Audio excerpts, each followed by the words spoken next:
It was the summer of 1954, and the air was honey-thick with heat, the kind that slowed the day to a gentle crawl. I remember the clink of ice in my grandmother's tall green glass, and the way the condensation slid down its sides like tiny rivers.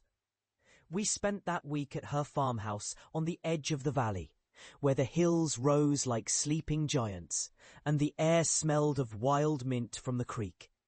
Every morning began the same way, with the heavy creak of the screen door and the cool kiss of the flagstone porch under our bare feet. I was 11, skinny as a branch, with hair the wind never seemed to keep in place. My cousin Clara and I would run through the fields until our knees turned green and the sun painted freckles across our noses. The grasshoppers fled before us like sparks from a fire, and somewhere in the distance, the dairy cows shifted lazily under the shade of cottonwoods. One afternoon, the sky collapsed into rain without warning. It came sudden and heavy, drumming on the tin roof of the barn in a rhythm that seemed older than time itself. We ran for cover, breathless and laughing, and found ourselves in the hayloft. The air was warm and sweet, with the scent of dried alfalfa, dust motes drifting like gold in the dim light.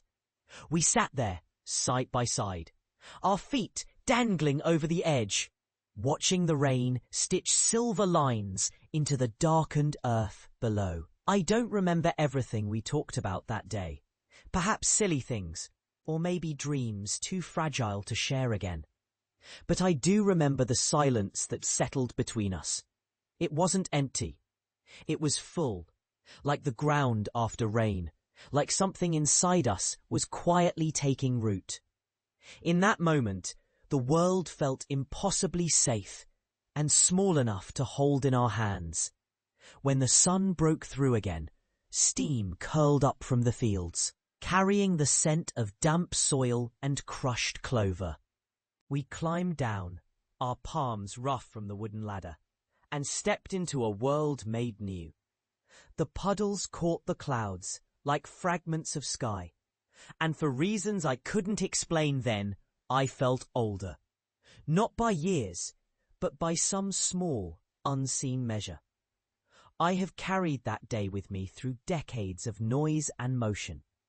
It was the first time I learned that joy could be quiet, that closeness didn't always need words, and that storms, no matter how sudden, often leave the world gentler than before.